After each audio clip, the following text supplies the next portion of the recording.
Hey, everybody. Welcome to the podcast. My guest today is Dr. Alan Goldhamer. Dr. Goldhamer is the founder of True North Health Center in Santa Rosa, California. He is the co-author of this book, The Pleasure Trap, and he is a pioneer in the plant-based nutrition space. This conversation is about many things, but there is a particular focus on fasting today, and it is fascinating. I think you're going to enjoy it. If you enjoy my content in general, please take a moment to hit that subscribe button. And without further ado, please enjoy my conversation with Dr. Alan Goldhamer.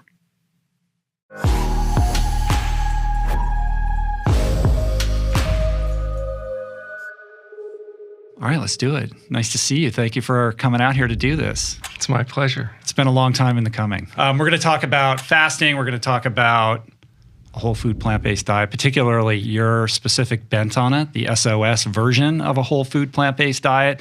But before we do that, I think what would be really interesting and something about your work specifically that I find fascinating and that I appreciate is that it's very much rooted in as much in psychology as it is in nutrition science and physiology. And beneath all of that, again, which I appreciate, is the fact that there are some uncomfortable truths about our relationship to food that is premised in this vernacular around addiction. And as somebody who is long time in recovery, this is the lens that I kind of approach all of these things. And it's something that I think is under-addressed in this conversation about not just a healthy diet, but how we transition to a healthy diet. Because people, we're emotional beings, and it's less about the information than it is about trying to help people figure out how to traverse that tricky, sort of tightrope between old habits and new habits. And by kind of couching all of this in those uncomfortable truths about our addictive relationship with food, I think is really powerful.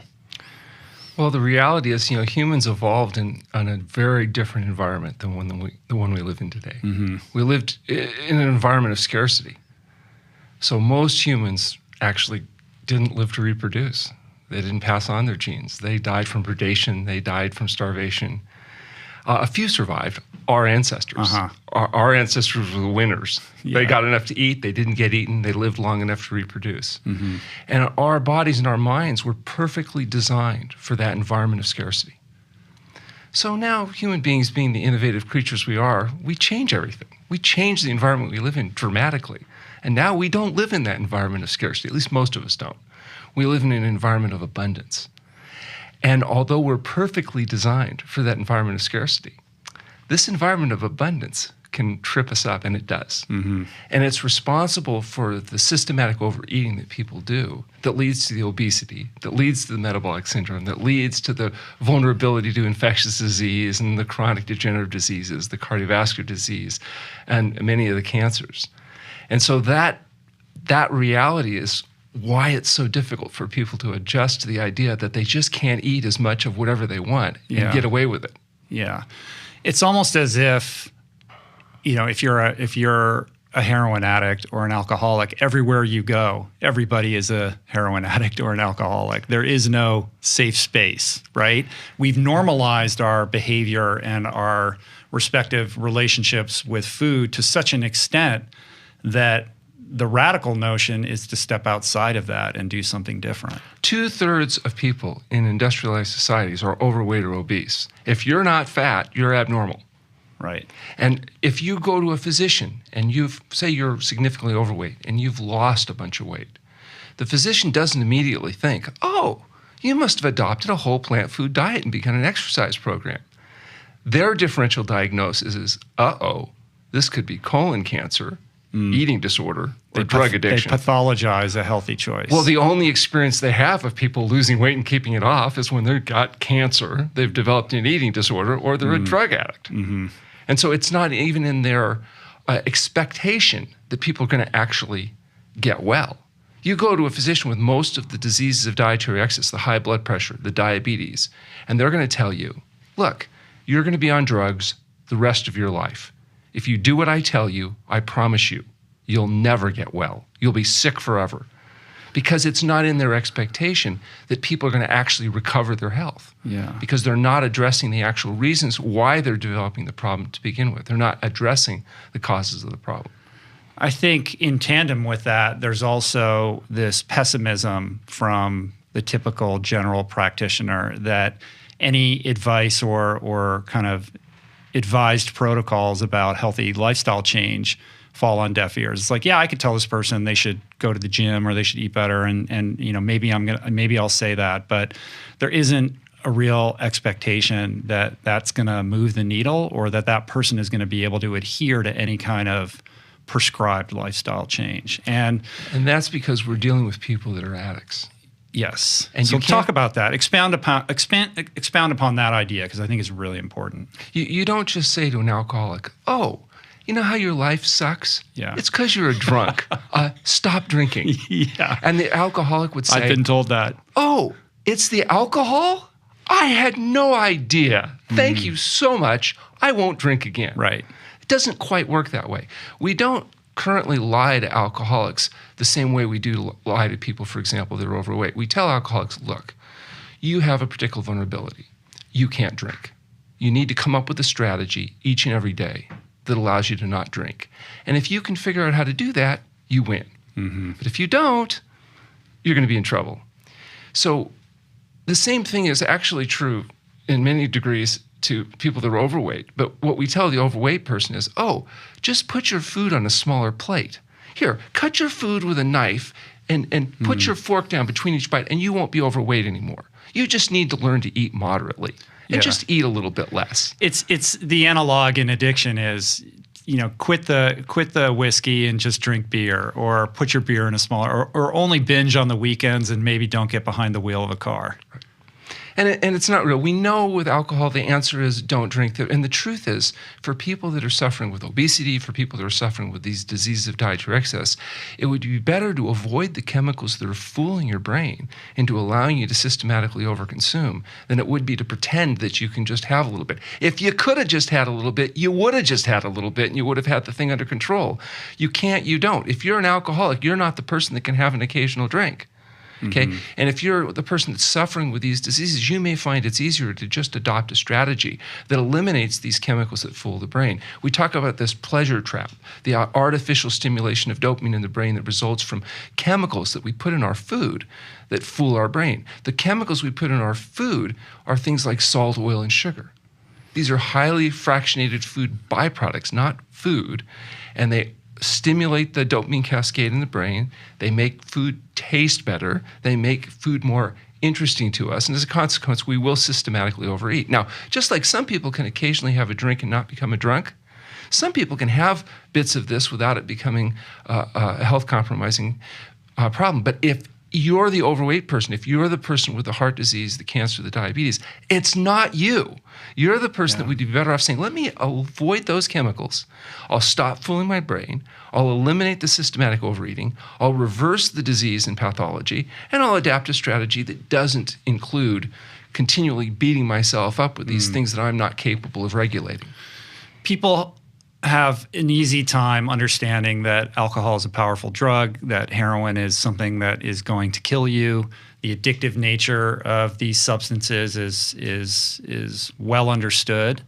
But when it comes to food, that's a leap of faith for a lot of people. It's a bridge too far to say, I understand alcoholism and drug addiction, but when you start talking about food as addictive, you're starting to lose me. Yeah, well, the reality is that the neural cascade that's associated with addiction of any kind is very similar. Now, I'm not arguing that alcohol or cocaine or heroin might be even more potent than, say, the sugar or the oil or the salt or the combination, but the net effect of salt, oil, and sugar in the diet is actually obvious and devastating around us. It's why you see obesity and the disease of dietary excess. That's what's making people fat. It is the hidden force that undermines health and happiness. It is a pleasure trap. And because people don't recognize it, it's very difficult for them to take action to eliminate it. At least with alcohol, most people know, oh, if you're an alcoholic, you probably shouldn't drink. If you go to a party and they say, oh, here, have some alcohol, and you say, well, I can't because I have an alcohol problem, most people at least will be tolerant of you. because, Right. okay, you got an issue, you don't have to. But if you go in and you say, oh, no, I don't want to eat, you're going to really upset people. Oh, Yeah. what's wrong with this? My You can doctor have says just that's great. A one. little bit won't hurt. What's Right. wrong? You know? Yeah, so it's complicated. It's complicated in terms of the internal psychology in trying to reframe our relationship with food, but there's also all of these social constructs that create even additional complexity that make it very difficult to modify behavior. There's no question. In fact, the social roadblocks to health are probably some of the limiting factors. I think that's probably true in all addiction, though. You know, one of the challenges for people with alcohol is oftentimes the social consequences Yes. of not participating. And this is definitely true with food. We've built so much of our social interaction around food that even if you're looking to just modify the type of food you eat, it can be very upsetting for people, and they can get really defensive about it. Right. So let's talk a little bit more about the pleasure trap specifically, what that is. You co-authored this book, seminal work with Doug Lisle. I've seen his TED Talk. I've seen him give his presentation many times on this subject. And that really, elucidates this dysfunctional relationship with food and why it is from an evolutionary and psychological perspective. Well, there's this idea of dopamine is a neurochemical associated with pleasure. And there's two behaviors critical for human being survival, and that is food and sex. You have to get enough to eat in order to be able to sustain yourself, and you have to engage in enough sexual behavior so that you can pass on your genes and the whole process can start over again. So it's not surprising that food and sex are heavily reinforced. And the way the brain reinforces the body's behavior is by rewarding us with dopamine, which is the neurochemical associated with pleasure. So the more dopamine, the more pleasure. The more dopamine, the better the food tastes. And so you react to food in response to largely caloric density. The higher the caloric density, the more valuable it is in this environment of scarcity in which we evolved. And so the higher caloric density foods tend to be more reinforced, more dopamine, better tasting. So what we've done as humans, we're innovative creatures. We said, if a little good, a lot's better. Let's figure out a way to make the food taste even more special by increasing its caloric density. And we do that by adding things like oil and sugar to the food. And as a consequence, we like it better. And if that's what you get used to eating, that's all you like. And eventually people get to the point they really don't like the taste of simple, whole, natural foods anymore because this hyper drug-like stimulating effect of the more concentrated foods is more appealing. So we literally become addicted. For example, if you want to neuroadapt to a lower salt or lower fat diet, it actually takes time in order for the body to go through that adaptation. We can speed it up with fasting, but the bottom line is there is a period of adaptation where food doesn't taste good. If you eat whole foods and you're used to eating highly processed foods, it's not that appealing. Now, over time, you adapt, and then the body gets to the point where you like the simpler foods again. Yeah, people have a hard time believing that you adapt. There's this baked-in assumption that you're staring down the pipeline of a lifetime of drab foods that are unappealing, and you're just going to have to tolerate it. We know there's a literature on this, though, with, for example, sodium. People use on high sodium diet. It takes about a month on a low sodium diet for the average person to neuroadapt to a lower salt diet. With fat, it takes almost 3 months.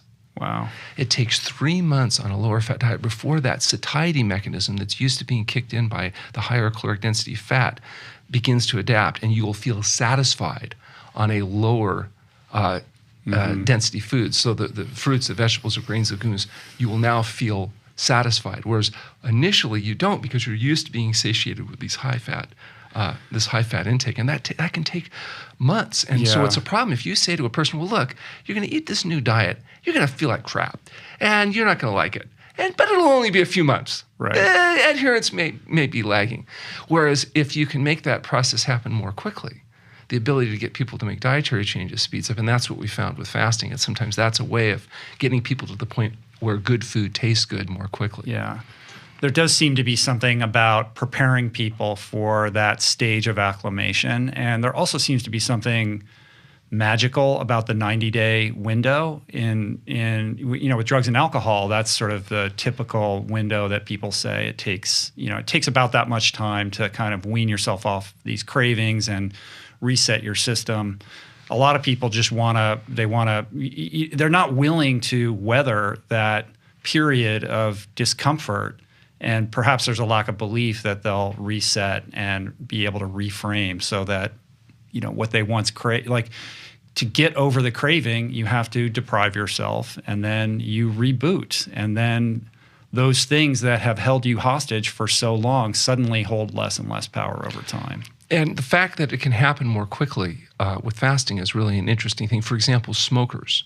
It's not easy to quit smoking once you're addicted to nicotine. But most smokers, by somewhere between day 2 and day 4 of fasting, no longer report withdrawal That's effects wild. from cigarettes. Now, some people say, yeah, they're so miserable fasting, they don't even think about them, cigarettes. But the reality is that whole adaptive process just is sped up dramatically. Now, that doesn't mean you don't have psychological and social challenges afterwards that you still have to address in order to sustain good behavior patterns. But just getting rid of that first phase of a physical withdrawal and just feeling so crappy and feeling like, you're wondering why you're putting the effort out, getting that behind you quickly really does enhance a person's ability to make the transition to being drug-free. I understand when you were talking about caloric density, fat and sugar, these are things that are evolutionarily, we're wired to seek out and to maximize. The salt thing, though, that's different. Like, why is it that salt is such a trigger for people? Yeah, this one is probably the most controversial recommendation that we make. People have come around, as you said, with oil. They realize a highly fractionated food product like oil, high caloric density, little satiety feedback, they can understand that. Sugar, pretty well accepted that refined carbohydrates, they cause your blood insulin levels to rise, and then it drives your sugars lower, and it fools the brain, and now you got cravings, and that's what a lot of the binging and craving and stuff comes around, is because of physiological alterations of refined carbohydrates. But salt also is a really important part of this, and let's talk about a few reasons why that might be. Number one, salt is an essential nutrient. That is sodium. It is an essential nutrient, without which you die. Fortunately, you get all of the sodium you need in a whole natural food diet, just like you get all the sugar you need and all the oil you need. You don't have to add a fractionated concentrated food to get the amount of sodium, the milligrams of sodium that's needed to sustain optimum health. Salt also has a powerful effect on passive overeating. And you can do an experiment yourself. If you just sit down and figure out how much brown rice you'd eat until you feel satisfied, till you don't want any more. And on a different day, everything else being equal, salt it up and see, you'll eat significantly more before you feel satisfied. Now, some people say, yeah, it tastes better. Well, what do you think tasting better means? It means it's stimulating more dopamine in the brain as a result of this artificial type response. And you will systematically eat more on heavily salted foods when you're adapted to that than you will whole natural foods. The other thing is salt has a preservative effect, doesn't it? When they salt foods, it's to keep bugs from being able to affect it. Well, you have 5 pounds of bacteria living in your intestinal tract right now. 1 trillion creatures, 1,000 strains. Very important to your immune system to protect you from infectious disease and other problems. And these 1,000 creatures are living, eating, and pooing inside you right now. So if you have 5 pounds of organisms pooing inside you, you might be concerned about what they're pooing in you, because they might be pooing some nasty toxic waste, chemicals like TMA, which becomes TMAO and irritates the vessels and creates a problem if you're eating animal foods. If that's what you're feeding your bacteria, you're feeding your bacteria soluble fibers, you're getting fertilizer, you're getting vitamin K, you're getting a lot of other good stuff. So if you want your bacteria pooing fertilizer into you want to make sure you're feeding them a healthy diet. If salt is a powerful preservative, let's just imagine what happens when we put a high sodium diet into this bacterial-rich environment. It can alter the gut microbiome. And so sugar can affect it, oil can affect it, and so can salt. So it's been our experience that salt in the diet is an important part of obesity for many people, that it's an important part for causing fluid retention, which increases blood volume, which is associated with not just high blood pressure, but also the joint pain, the congestion, a lot of the aches and pains that people have oftentimes is because of this fluid that the body retains to protect itself from the consequences of salt. So it has many downstream effects, even though it doesn't have any calories per se. It can still be an important part of the dietary excess profile. And by eliminating the sodium from the diet, you also eliminate a lot of the highly fractionated foods that you just can't eat without salt. Even products like bread and cookies and crackers and a lot of this stuff without the salt really doesn't taste that good because they've refined out most of the natural flavors of the food. And what they do is they take these federally subsidized grains like wheat and soy and corn, and they add oil, salt, and sugar to it process it into various looking foods, and call that the diet. Go into a grocery store and walk around, and you'll see a lot of those foods are really nothing more than one grain or the other with various concentrations of sugar, oil, and salt. Right, which basically allows you to make anything taste good. And you strip away those things, and there's something completely unpalatable, right, and nutritionally deficient underneath it. And so what we're encouraging people to do is a really radical departure from what they're currently doing, but that's to adopt a whole plant food diet that's free of this added chemicals, free of the salt, oil, and sugar. And what you're left with is things like fruits and vegetables, raw or cooked, minimally processed grains, beans, nuts, and seeds. But you don't have the meat, fish, fowl, eggs, dairy products, oil, salt, sugar, and highly processed fractionated foods that make up the majority of the people's diet in industrialized society. And it's that diet that makes them fat and sick and develop the diseases of dietary excess, and that what makes you vulnerable to infectious disease. You know, when you look at what are the vulnerabilities about why do some people get an influenza or a COVID or an infectious disease, and, you know, they recover, they survive, they have minimal consequence. Other people, it's devastating or deadly. Well, if you look at the risk factors associated with what makes people vulnerable to these diseases, as well as the diseases, the chronic diseases, the heart disease, the cancer, the stroke, it's the same metabolic syndrome and all of its associations. Yeah. It's the same obesity and diabetes and high blood pressure and all the consequences of dietary excess. These are reversible and preventable conditions. People don't have to have these conditions. And even if they have them, they can largely reverse them by taking responsibility to control what they put in their mouth. So this is the underlying premise that drives True North, which you founded, what, like 30 years ago at this point? 35? In 1984. Wow. Was when my wife, Dr. Morano, and I started True North Health. I can't imagine what it must have been like to basically open the doors to this medically supervised water fasting clinic back in that time. I mean, now it's all the rage. We have Valter Longo and all kinds of scientists studying the phenomenon of fasting deeply. It's part of the public awareness. It's very cool to be out there, you know, sort of experimenting with intermittent fasting. This was not the case back then. Like, I mean, potentially criminal, right? Well, at one point, the California Board of Medical Quality Assurance had rendered an opinion that recommending fasting to a patient constituted such a gross violation of the standard of medical practice that it rose to the level of criminal negligence. I was actually the first person in my family that required the services of a criminal defense attorney. My father was so proud. Wow. What happened there? They ultimately decided that recommending fasting was not criminal negligence, that in fact, there was even a provision at that time in Medicare to pay for fasting, but as long as it was for rapid weight loss necessary for urgent surgery. If you got well, unfortunately, it wasn't a covered benefit. There was also, every hospital today in this country will use versions of fasting for treating conditions like acute pancreatitis. And we were able to demonstrate that this was not criminally negligent behavior, but was actually a rather innovative look at trying to help sick people get well.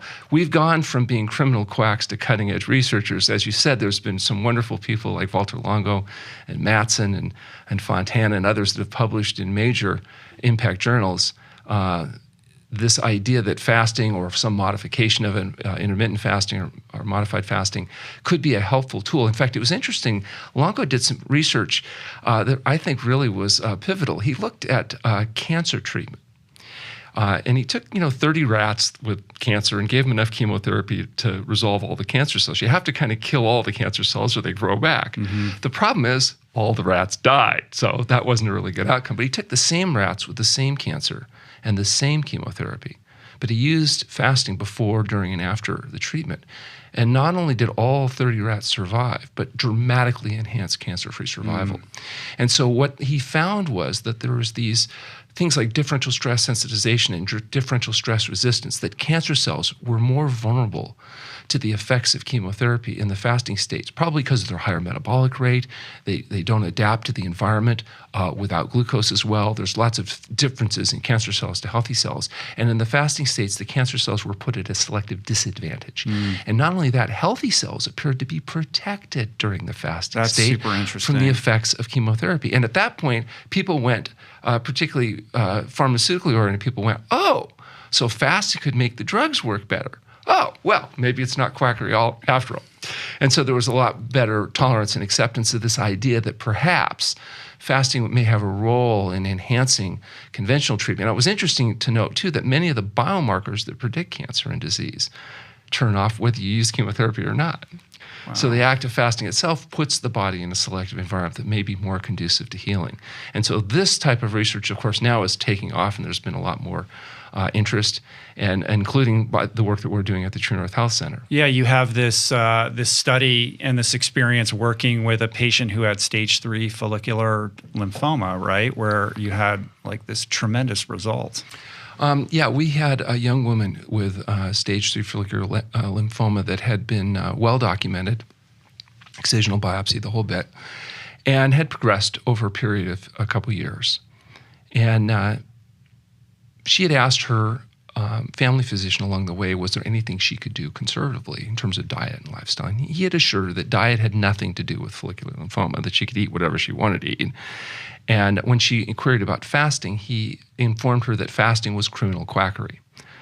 Nonetheless, she decided that she didn't want to undergo conventional chemotherapy because with this particular condition, it's not really effective. It doesn't affect all-cause mortality. There's a lot of side effects, and so often it's not unusual for them to defer treatment until the condition is quite progressed. In this case, it had progressed enough that he referred her to the medical school, talked to an oncologist. Oncologist also reinforced the idea that diet was irrelevant to this condition, that fasting was unproven. And even with that advice, she decided to come to True North Health Center, underwent 21 days of water-only fasting, during which time her tumors that were previously externally palpable disappeared. Wow. So we fasted her for 3 weeks, fed her for 10 days, sent her back to the oncologist, and he examined her, couldn't find any evidence of the lesions, expressed some surprise.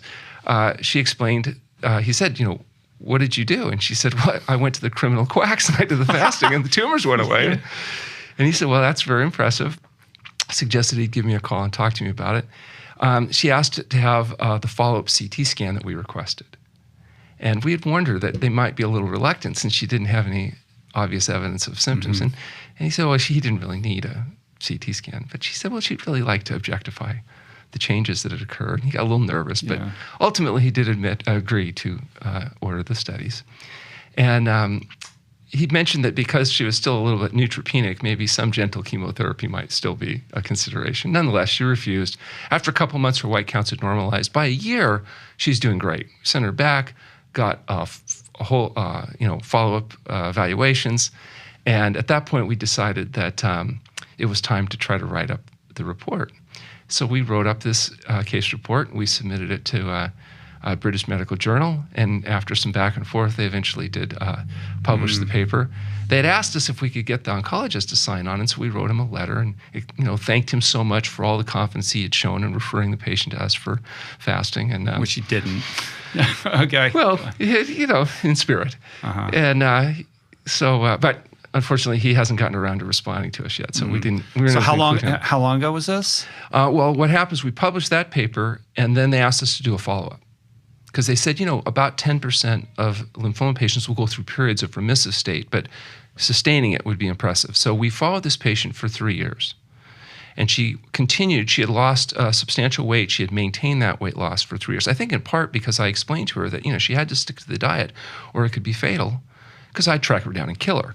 And I think she believed me because she stuck to the diet. And at 3 years, we got a whole body CT follow-up with the oncologist, and she's completely cancer-free. At that point, we submitted back to the British Medical Journal, which had invited us to do the follow-up. They actually refused the article the first time. We appealed and resubmitted, and then they did decide to publish the follow-up. One of the reviewers felt like, well, maybe she just got lucky. But anyway, so she resolved her problem. She maintained it for 3 years. We now have a 4-year, and now we're working on a 5-year follow-up. She continues to do well. Now, since then, and since the publication of that article, we've managed to treat a number of patients with various stages, including stage 4 lymphoma. And so far, the results look very promising. We have some follow-up data now. We're in the process of submitting another case report with long-term follow-up on a stage stage 4 follicular lymphoma. And ultimately, we're hoping to publish enough case reports that we can do a clinical trial. That's amazing. We can justify a clinical trial because I think we're going to do very well with this condition in highly motivated, self-selected patients that are willing to do dangerous and radical things like eat well and exercise and go to bed on time. The results seem to be promising. What led you back in the 80s to basically open this clinic that's premised upon fasting? Like what was it about your education or your experience that you found this protocol, and what led you to believe in it, in its efficacy? Well, yeah, it was deep frustration, being constantly beaten by Dr. Lyle in basketball. I grew up with Dr. Lyle since 4th grade, and we played basketball, and he would beat me. And you've known him your whole life? Oh, my whole I didn't life. know that. Wow. Whole life. And, it was really frustrating because he's really good. So, and he's just naturally got tremendous talent. So I just thought, well, I've got to be able to beat him somehow. And so I started reading some books. I came across a book by Herbert Shelton, and it made sense. The idea that, health was a result of healthful living and that diet played a role. So I thought, well, I'll get an edge. And I adopted this diet vigorously and lifestyle vigorously, thinking this was going to allow me to be. And of course, it failed miserably because he adopted the same kind of eating pattern. He still beats me to this day. Here we are, 61 years old, playing basketball. I still can't manage to beat him. Your whole life is basically a result of you trying to beat Dr. Lyle. Okay. And it's frustrating. I picked the wrong guy. I didn't even realize that the person I'm trying to beat just this bookish Stanford psychologist. How hard could it be? I thought finally I was getting desperate. And I thought, well, I he's too quick. He's got good. I can't, but maybe I can beat him in a free throw shooting contest, because I thought, free throws is just practice, right? So for 6 months, I go out, I'm shooting 500 free throws a day, really working on my form, and I just casually one day say, hey, Doug, why don't we do a free throw shooting contest? And he says, okay. He hasn't even played for a week. Well, he strikes me as a world-class sandbagger, like the guy who's always going to tell you that he's no good, right? He's always downplaying, right? That's his whole strategy for all of this. I go out and hit 48 out of 50, and I'm thinking, I got it. He hits 19, misses one, and then hits 80 in a row. 80 free throws in a row. 99 out of course, I'm telling him, well, what a joke. If you can hit 99, why don't you just hit 100? I mean, So the point is, total failure, got involved trying to be a better basketball player. But what I would say is that we're both still playing. And so, how good you can become in a sport may largely be dependent on genetics and luck. How long you're going to live in life may be largely dependent on genetics and luck. But how well you're going to live in the time you have left may be dependent on what you put in your mouth and the diet and lifestyle choices that you make. And so what we're trying to explain to patients is you're not going to live forever. You're going to die. There's been over 100 billion humans, modern humans born on the planet.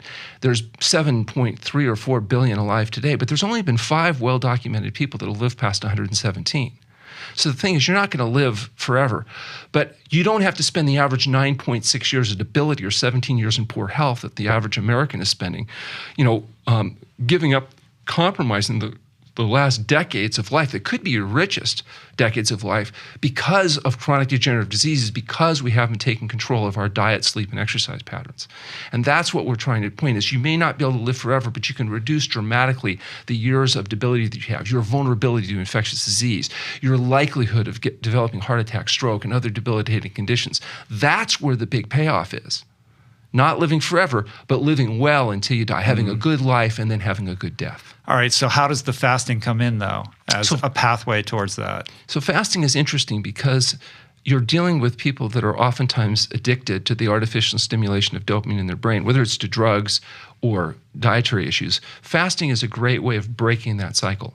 It can be a very effective way of getting the person to the point where good foods taste good. It's a great way of lowering the blood pressure enough you can eliminate the medications, along with the chronic cough, fatigue, the impotence, and premature death that's associated with them. Normalizing the blood sugar levels so your insulin levels normalize, so you don't have the cravings and the binging and all the other stuff that sometimes go along with it. Or in autoimmune diseases, oftentimes pain is significant, inflammation and swelling. People can't be active. They can't dissipate their tension. They aren't able to engage effectively. And so when you get people out of pain, it's like an epiphany experience. And now the motivation goes up. It's hard to be motivated to make diet and lifestyle changes when you feel like crap all the time. But when you get a taste of feeling good again, it's very motivating. And now oftentimes that's enough motivation to help people overcome their addictions and their tendencies. The reality is I found the most effective patients are those who are most motivated. And motivations that are the most powerful is pain, debility, and fear of death. Yeah, 100%. The only problem is, a lot of these people, they get out of pain and they're not fearing death anymore. And then they might slide a little bit because they think I'm better now. I don't have to work quite so hard. So, there's challenges on both sides. But yeah. The reality But you guys have had a tremendous success with keeping people on the path. Like the recidivism rate for you is pretty low compared to other. In fairness, though, we have highly motivated, self-selected people. I mean, people are willing to to you fast. in really bad shape. Well, they're motivated. They're willing. It's one thing to talk about intermittent fasting or a fasting mimicking protocol. It's another thing altogether to talk about a 40-day water fast. Well, that is a very extreme Moses, thing. David, Elijah, Jesus, and our patients. Right. Do fasting. It is interesting that fasting is, shows up in all these various religious traditions. Isn't it interesting? The Jews, the Jains, the Hindus, the Muslims, the Buddhists, the Christians, all these religions that's diametrically opposed on so many things that are killing each other in the street over disagreements, they have one thing in common, and that's a tradition about fasting. Because fasting changes how you feel about yourself and the world around you. It can't help it. And so True North Health Center is not coming from a spiritual orientation. We're coming from a very much of a health orientation. We have different doctors with different backgrounds, and we don't try to impose our beliefs on anybody because we're not the experts in, how you get into heaven or any of that stuff. Our focus is health from healthful living. But virtually every major religion has a tradition. I mentioned not just about fasting, but also about the value of a whole plant food diet. These traditions resonate throughout history. And, the reality is perhaps it's because that's what works. How dare you? All right. So walk me through. All right. Well, first, let me say this. So in the decades that you've been doing this, you and Doug have taken and your staff. I mean, I've had Chef AJ in here explain to me her, experience of being she goes to True North like for vacation when she wants to get out of town. I mean, she's got to be your most regular customer. But I've had Dr. Longo talking about fasting. Who else have I had in here? I've had True North comes up all the time on the podcast. So I've heard about it anecdotally. And over the years, you've taken like 20,000 people through this fasting procedure. And had tremendous success. So I want to understand the process that is entailed here. Somebody comes to you, they're in bad shape, they're overweight, they have hypertension, diabetes, obese, cardiovascular disease, whatever. This is the kind of person that's arriving in your doorstep. So the first step is that they usually go to our website. So they go to truenorthhealth.com and they fill out the registration forms, which gets us their medical history. And we get their previous laboratory work. That comes in and they get a free phone conversation with me. So we offer people free. You still do that, right? I still do that. People can call up and you'll give them a free consult. I still do that. So I talk to them as a screening about whether or not fasting might be appropriate, if anything that we do or we recommend might be helpful. For many people, they may not even need or be ready for fasting, but they may just need to talk to a doctor that's not a complete idiot. And so we have a phone coaching service where our attendings are available. They go online through the website. We have all their medical records put together. They can schedule a formal phone consultation with one of our attending physicians. They can discuss, get a second opinion. They can do whatever they want to do where they talk to a doctor that can look at their history objectively and give them advice. If they're appropriate candidates for fasting, then I schedule them into the center for a stay. I give them an idea about what we expect is a reasonable period of time. They come to the center. They go through with one of our attending physicians a history exam, laboratory monitoring. We initiate them into a fasting protocol if that's appropriate. And then after fasting, they go through a refeeding process. Now, while they're there fasting, they're seen twice a day by our staff doctors.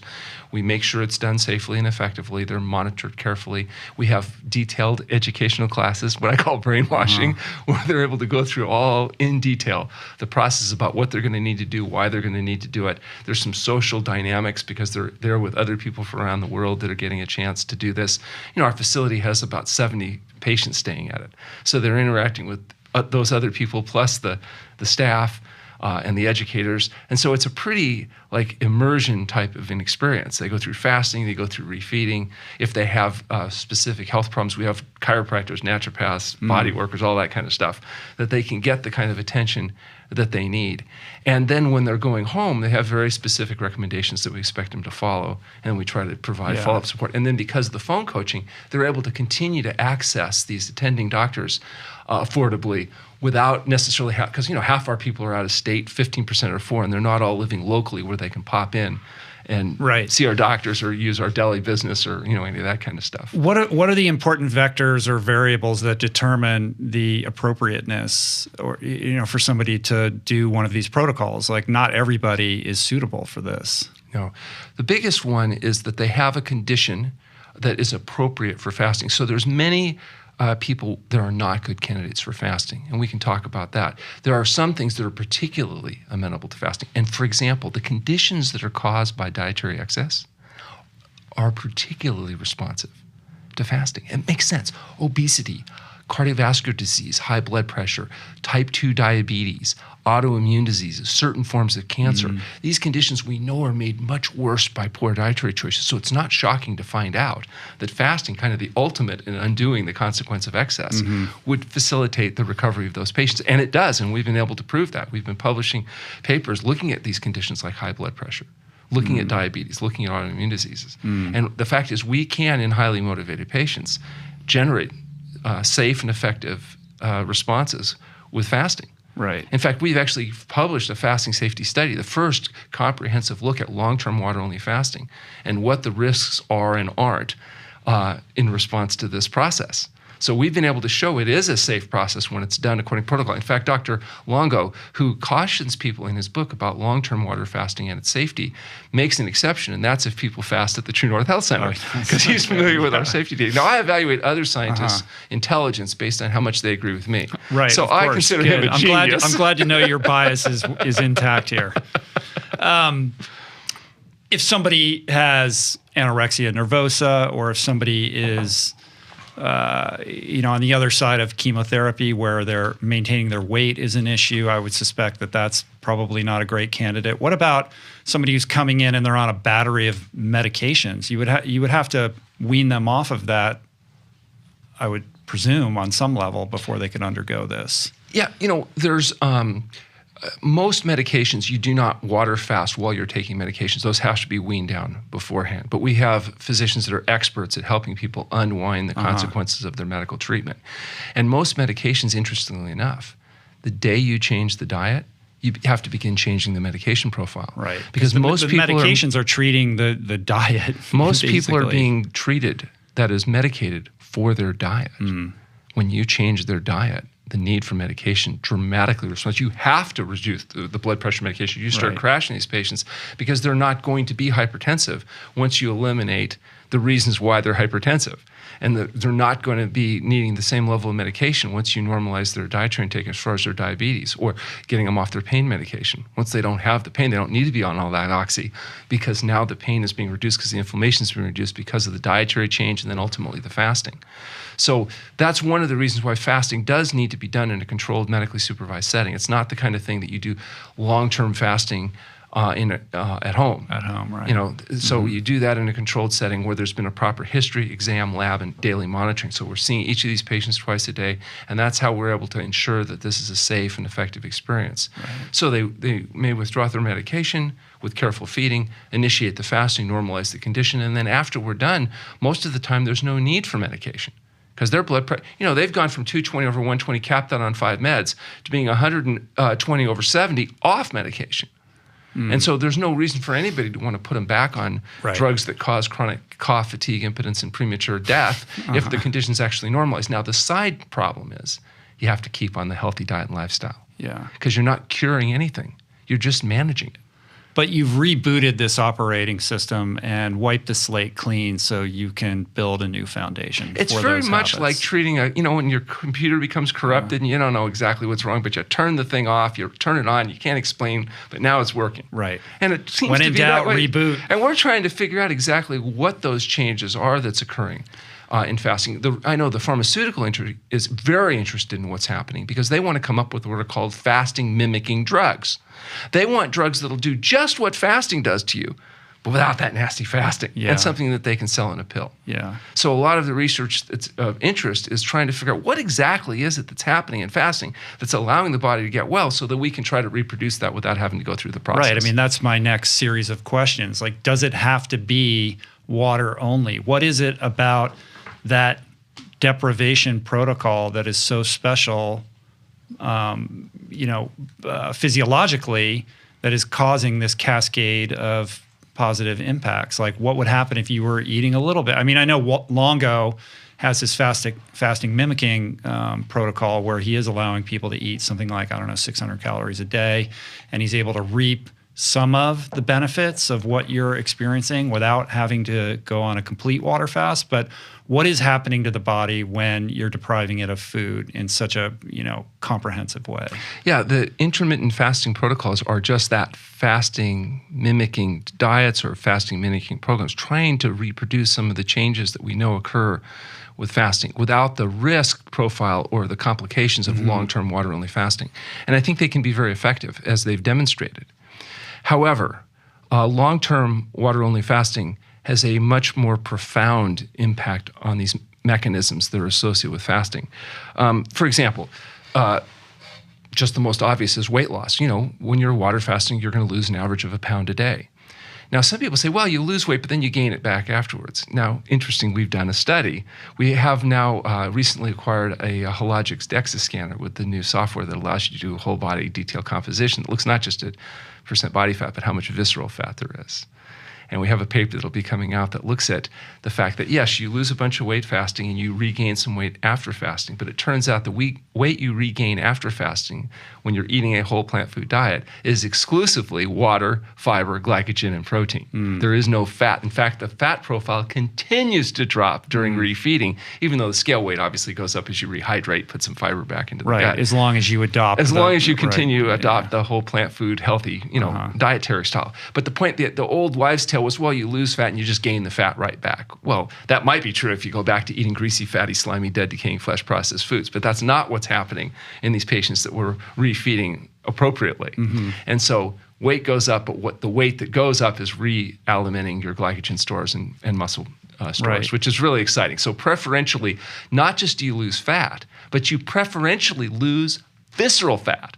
That the ratio of visceral fat to adipose tissue loss is 3.0. In other words, there's a significant preferential mobilization of this very type of fat that we think is most compromising to health. The fat, the abdominal fat, the fat that stores around the organs. So now we have what may turn out to be an effective strategy of specifically mobilizing visceral fat. Now, we've done some preliminary work. We're actually enrolling patients in a study starting in August, looking specifically at body composition changes long-term with follow-up. So, we'll be able to speak more definitively about it by the end of the year.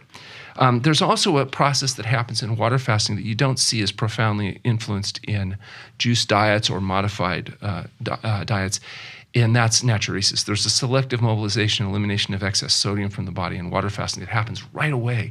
It's very powerful, more powerful than, say, taking hydrochlorothiazide or a diuretic. And it's responsible for the big dump in fluids that happens initially on fasting that drops blood pressure so dramatically, gets rid of the congestive heart failure symptoms, that eliminates some of the arthritic symptoms and joint swelling and the non-healing wounds. And this body selectively getting rid of this excess sodium that's accumulated that the body's having to deal with because of the dietary choices. The traditional justification for fasting was the idea of detoxification. This idea that there's toxins in the body. And now we know that's true. They've actually been able to That's controversial. Well, it's actually not controversial in the sense that you can take a fat biopsy of a human and break it down, and you'll find there's hundreds of different chemicals there at various concentrations, PCB, dioxin, pesticide residues, mercury. And the only thing that's controversial is say, oh, well, it doesn't matter. Well, it turns out it does matter. It just matters at different thresholds to different people. And so this idea of rapidly mobilizing toxins during fasting has been so well accepted by some that they say that's the reason not to fast, is the body would rapidly mobilize these fat-soluble nutrients too quickly, and your body wouldn't know what it's doing, and it would overload your system. Unless you take their proprietary products, then apparently it's okay.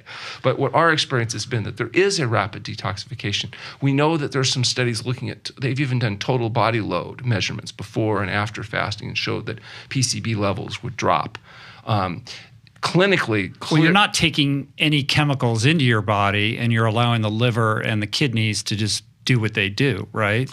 But it's more than just what you would calculate through burning 2,000 calories of internal fluids. There's a selective and rapid mobilization. For example, with tumors, let's say you have a breast tumor and you lose 10% of your body weight. You would assume that you'd probably lose 10% of your tumor weight. But what happens in for example, in lymphoma, you lose 100% of the tumor. So the body's preferentially mobilizing some nutrient stores versus others, and it seems to be able to do that in inverse proportion to the value of those tissues to the body. Right. So it's getting to visceral fat, which we think isn't probably healthful fat, before it's mobilizing adipose fat, and certainly before it's getting to critical nerve tissues and other things that are preserved. The body has an intelligence where it's unwinding itself. And what we're suggesting is it appears that both endogenous and exogenous toxins are preferentially mobilized in water-only fasting at a much more powerful rate than they are, say, when you're going on a healthy diet and lifestyle. And that may be a justification for trying to facilitate and speed this process. There's also the effect on enzymatic induction. Think about athletes.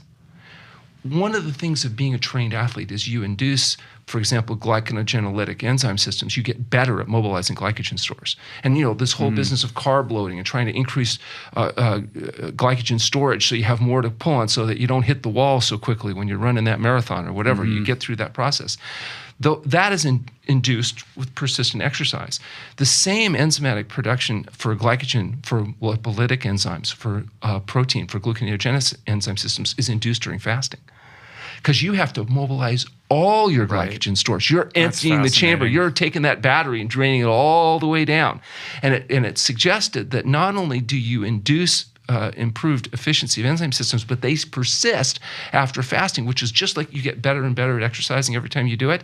You get better and better at fasting every time you do it, which is perhaps one of the justifications for intermittent fasting. If you fast 16 hours every day, and you limit your feeding window to an 8-hour window, you may be inducing some changes in that, even that limited fast, that 16-hour fast, day after day after week after month, cumulatively, that may have a very profound effect on body physiology. And that's one of the suggestions that's being made by those advocating intermittent fasting or short periods of fasting, that cumulatively it may be. Well, when you do a long-term fast, this is a huge impact. And now this is some of the stuff we're working with people like Luigi Fontana from Washington University, where they're looking at changes in microbiome, changes in whole body composition, changes in these various exotic biomarkers, and what happens in short-term and long-term fasting. Nobody knows yet, because we're really the only people doing and monitoring long-term water-only fasting and its physiological effects. So this is all virgin data and very exciting. But what we can see clinically is that when you induce changes with exercise or you induce changes with fasting, they're often the same changes. If you look, for example, people that exercise 2 rats in a cage, genetically identical. Give one rat an exercise wheel and the other not. Everything else is equal. The rats with the exercise wheel, 1, they'll use it, and number 2, they don't get Alzheimer's disease and dementia. And they said, well, why? How does exercise prevent dementia? And they look at those rats and they find out that BDNF, brain-derived neurotrophic factor, is dramatically higher in rats that get their exercise, lower in those that don't. The ones that don't, much more vulnerable to Alzheimer's. Well, BDNF, it turns out the precursor to that is beta-hydroxybutyric acid, which is the fatty acid that your brain is preferentially mobilizing during water-only fasting. BDNF goes up with water fasting just like it does in exercise. Glycogen mobilizing enzymes go up in exercise just like they do in fasting. In fact, all of the biomarkers that we've been able to look at that are improved with exercise improve with fasting, which is weird because you think, well, wait a second. Wild. Exercise, you're out vigorously running around inducing all these changes. Fasting, you're sitting around, we don't even let you exercise much. You maybe could do a little yoga. How is it that they would do the same thing to the body? But when you think about it, exercise and fasting are both reversing the consequences of dietary excess. When you exercise vigorously, when you fast, you're undoing the consequence of diatrexis. I'm not surprised at all that fasting induces the same kind of biochanges that we see with exercise. In fact, for us, it's saving a lot of time because we just look at all that vast exercise literature and start looking for the things they've discovered and seeing how much of it's mimicked with fasting. I think that both of these processes, fasting and exercise, share a common biological benefit. And that's why we're seeing the biomarkers changing with both. That is crazy. The other thing that happens is insulin. Insulin is the hormone that drives sugar from the bloodstream into the cells where it's needed to burn. So if you look at type 2 diabetics, you might assume mistakenly that they don't have enough insulin. They have plenty of insulin. They have more insulin. It doesn't work because there's insulin resistance. There's resistance to the insulin carrying out its function. So what drug can you take that reverses insulin resistance? There isn't any. There's drugs that'll force sugar on the cell, and they have all kinds of side effects. What can you do to reduce insulin resistance? Well, you could exercise. You know, that helps. Weight loss, healthy diet. You can fast. Fasting has a profound effect on insulin resistance. In fact, as much as 80% of our type 2 diabetics can achieve normal blood sugar levels without medication. And if they're willing to continue to do the diet and the exercise, they can often sustain those results. Now, you might say, well, couldn't they do that with just diet and exercise? Absolutely. Many diabetics that are able to make aggressive diet and lifestyle changes over enough time are successful at resolving and reversing their diabetes, but it's difficult. For people that aren't able to do it on their own, that's where we would use the next level of support and intervention, which is fasting. It can also be a little tricky unwinding the medications and all that kind of stuff. So, you know, doing whatever it is, whether it's feeding or fasting in conjunction with doctors that are able to be supportive and that have an expectation of you getting well is important. Now think about it. If you go to a doctor and you've lost weight, does the doctor assume you've adopted a healthy diet? No. They assume you've got an eating disorder, you're a drug addict, or you're dying of cancer. You know, that's the differential. Yeah. Colon cancer, eating disorder, drug addiction. Because many doctors have never had an experience of a diabetic getting well. I gave a lecture this year in Texas at a medical conference for physicians who specialize in diabetes. So there's 250 people there. What are they serving them? Pulled pork sandwiches, chocolate cake. You know, most of them are overweight or obese. I do my presentation. I explain our results. Afterwards, one of the docs comes up. He's about maybe 70, 80 pounds overweight. He says, you know, I've been in practice 25 years treating diabetics. I've never seen one get well. He's never had the experience of a single patient recovering, stabilizing their blood sugar, getting off medication. It's not part of the paradigm. Well, how likely is he going to give meaningful diet and lifestyle advice to a patient when he doesn't do it himself, doesn't believe, doesn't even know that it would work, or even if he thought it would work, knows the patient's not going to do it because people don't make diet and lifestyle changes. He's seen the literature, 93% recidivism rate, that to ask people to make diet and lifestyle changes, very difficult.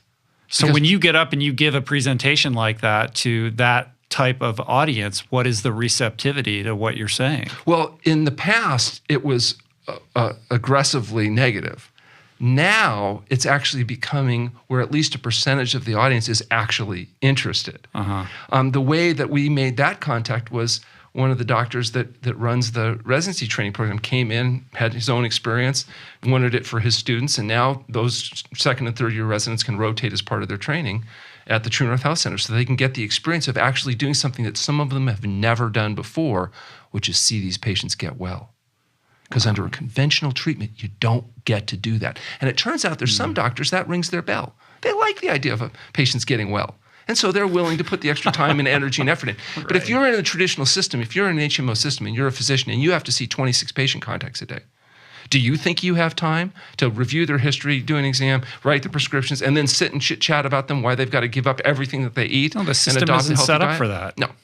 It's not set up for that. It's not set up for the accountability that's required to get somebody to maintain any kind of lifestyle change protocol anyway. And I'm not sure many of them even realize that it's actually worth their time because they've never actually seen it happen before.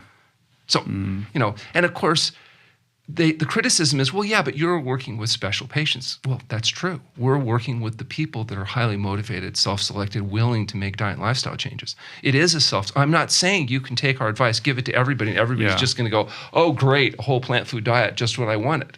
That's not the reality. But for people that are willing and interested, they should at least have the right. Somebody that should at least say, well, you could go on this diet and lifestyle, you know, but it's a lot of work. Or you can Right. just take these pills and you'll be sick forever. What do you want to do? You know, but they don't even know that. It's not. I can guarantee you this physician I was talking to never tells his patients, well, if you did radical and diet lifestyle changes, you could get. Well, I'll give you an example. My brother's 6 years older, so we're raised together. He's slowly gaining weight. His wife adopts our diet, comes in and fasts, overcomes her own health issues, is on a vegan program. 15 years later, my brother's still eating chicken and doing stuff and getting fatter, and he can't play volleyball anymore. His legs all swollen up. I'm poking him, but he won't do anything. Finally, he calls me from the hospital. He says, Alan, I'm in the hospital. I had a heart attack. I said, that's great. He goes, no. You don't hear, I had a heart attack. I said, I heard you. Best thing that could have happened. So he said, they want to do a quadruple bypass. And I said, well, talk to your surgeon. He asked the surgeon, he says, if you do a bypass, won't they plug up again? And the surgeon said, yeah, eventually, but it lasts longer than stents. And he says, what if I made radical diet and lifestyle change? He said, the surgeon laughed at him. He said, Mark, you're not going to make diet and lifestyle changes. Come on. Checked himself out, got on a whole plant food SOS-free diet, lost the 50 pounds, back to playing volleyball, passed his stress test, still has his vessels. Wow. But my own brother, it took it's willingness. pain, debility, and fear of death. It's just like in 12-step. It's like it's all about willingness. And pain is the fulcrum for that, right? When people are in a desperate state or they've suffered a severe medical trauma like that, then they're ready to actually implement those kinds of changes. Short of that, it's very difficult. And I think that speaks to the pessimism that most practitioners have about the viability of advising somebody to change their lifestyle habits. Absolutely. I completely understand. This is amongst the most difficult thing you can ask a patient to do. Adopt a health-promoting diet in a world designed to make you fat, sick, and miserable. Not an easy task. Certainly not for sissies. And in my brother's case, he had the advantage. His wife, my sister-in-law, already doing the work of providing support to the family with healthy food and stuff, but still difficult. Now, I just saw him a few days ago. Looks great. Completely different person. Do you think he's going to no, it wasn't worth it? I mean, no, it's the best thing he's ever done. Fabulous. So you approach fasting from a perspective of weight management and also disease prevention and reversal, but there's also all this emerging science around longevity and anti-aging. Of course, that's Longo's specific lens on this, but by dint of autophagy and all these other biomechanical systems that are affected by fasting, there's now this whole world of research opening up around prolonging life as a result of this. I actually think the people that are going to turn out to get the most benefit from fasting, this 1 and 2 week fast that we do with healthy people, is healthy people. Healthy people that are looking to stay healthy. For example, to avoid vulnerability to infectious disease, to avoid the problems that, not waiting like my brother did till he has a heart attack, but the people that are willing to use it to prevent the problems from the beginning. And interestingly enough, I've been communicating with Walter Longo recently about doing a joint study where we're going to use his expertise and access and our facility to do some look not just at intermittent fasting, but long-term fasting, and compare and contrast and see what the very best bang for the buck, so to speak of, is in terms of taking healthy people and helping them stay that way. We've got a study that's planned for next year looking specifically at exotic biomarker changes with these dietary changes, with fasting, and then trying to differentiate how much fasting, how frequently, what's the right combination. That's all relatively new territory. There's other impacts of fasting that are not as well recognized. For example, the gut. You have a tunnel through your body that starts at your mouth and it goes down your esophagus and then your stomach and your intestinal tract and gets to the rectum. You got a hole at one end and another hole at the other end. And digestion is essentially shoving things in one hole, trying to push it out the other hole. But it's only the stuff that gets absorbed through your intestinal mucosa that enters the body. And that your intestinal mucosa acts like a screen keeping flies out. If the screen becomes inflamed, things can leak through. That's essentially what gut leakage is. And the things that cause inflammation of the gut, we believe, are free radicals that come from not just smoking or drinking alcohol. Smoking, it's obvious. You see smokers' face, cross-linked collagen tissues. We know that's cross-linkaging from the free radicals from smoking. It also affects the enamel lining of the blood vessels. It's my contention that cigarette smoking may protect people from getting lung cancer. actually protects that's a people radical from. statement. Well, think about it. 80% of How can you smokers say that? Come on. 80% of smokers never get lung cancer, and 20% of smokers get cancer. And I believe it's because smoking kills people from heart attacks before they live long enough to grow their tumors. Because of the damage to the animal lining of vessels, cardiovascular disease may occur slightly quicker than the inevitable lung cancer would have. And so if you could make smoking more dangerous and kill everybody from heart disease, perhaps they could advertise it as cancer safe. Okay, now I understand. Well, they say statistics don't lie, but liars use statistics. And the fact is, you can look at this data and twist it around in a way that sounds good, even though it's completely ridiculous. Right. Smoking damages animal lining. It causes lung cancer. Alcohol, peroxidation of alcohol, leads to cirrhosis of the liver. Why do you think people that drink a lot of alcohol get fatty liver? It's a scar tissue that comes from the detoxifying effect of that nasty alcohol. But today they're trying to tell you that alcohol is health food. If you don't drink, you should start. That resveratrol, the little bit of powerful antioxidant from this grape skin, is some justification for drinking alcohol. They're trying to tell you, it thins the blood like aspirin does. So if you're on a greasy, fatty, slimy, dead, decaying flesh diet and risk of clotting stroke, that thinning effect is going to reduce your risk of dying from a clotting stroke, which might be true, but you're going to increase your risk from a hemorrhagic stroke. You're not going to reduce your all-cause mortality. So the only reason to drink alcohol is if you'd rather die of a bleeding stroke than a clotting stroke. Maybe that's a justification. You're a passionate man, Dr. Goldhammer. Why is it that, why 40 days or 21 days? Like, what is it about that extended period that's so important? Well, what we do is we want to fast as short as possible, but long enough to get the problem resolved. And so it's not like we're setting out to try to beat Jesus in fasting duration. We don't go over 40 days generally, because if you keep the fast under 40 days, there's few metabolic complications. As you start getting into the really long fasts, the 60 days, the 80 days, the longer fasts that were done in the past, it's a much more delicate balance in terms of electrolyte balance and other things. And so the guy that I trained with, Alec Burton in Australia, used to do fasts as long as 100 days or longer. And I asked him, by the time I got there, that was 36 years ago, he was no longer doing over 40 days as a routine, just very occasionally. And I said, why? And he said, well, because of the sleep deprivation. I said, oh, I didn't know that patients had any more trouble sleeping on long-term fast. He goes, oh, no, not the patients, me. He had sleep deprivation. He was just worried too much. Yeah, he'd worry too much about it. So he decided to keep it to 40 days because we knew from experience that that was the period of time you could go without getting into more of the complications. So there's no electrolyte supplementation or vitamin and mineral supplementation during this period? You're looking at me like I'm crazy. Water-only fasting is the complete abstinence of all substances except pure water in an environment of complete rest. A particular kind of water? We use fractionally steamed distilled water just because it's pure water. Patients that are fasting get really sensitive. They won't tolerate municipal contamination and other stuff. They just want pure water. It's H2O. It's just what rainwater would be if the environment wasn't polluted. And so anytime you start supplementing, like for example, there were some long-term fasts done by medical authorities that killed people. And the reason why is because they supplemented. What they would do is they would supplement potassium if potassium got low. But if you don't allow something to be the rate-limiting nutrient, and you're not measuring, obviously, everything that's possible to be measured, you can get into depletion of something else. And they did. And you see evidence in the literature of myocardial fibril breakdown or other problems that you'll not see if you don't let the rate-limiting nutrients be rate-limiting. For example, potassium is pretty sensitive. If you don't supplement potassium and you use potassium as a rate-limiting mineral, all the downstream things that you might not necessarily know to measure are not likely to become an issue. So we use 3.0 potassium as an arbitrary termination. If it gets below that, then we modify the protocol. Now, it's not necessary to do that. You could push people further, but if you use that as a protocol, we've proven you can do it safely and effectively over 20,000 consecutive times. The reason why we've been able to do this so consistently is we have strict protocols that we follow that are time-tested and proven. And supplementation of electrolytes, although you might think, well, potassium's low, we'll just give them some potassium. But that's an example of letting arrogance exceed your ignorance, because you don't know what the downterm consequences of that is.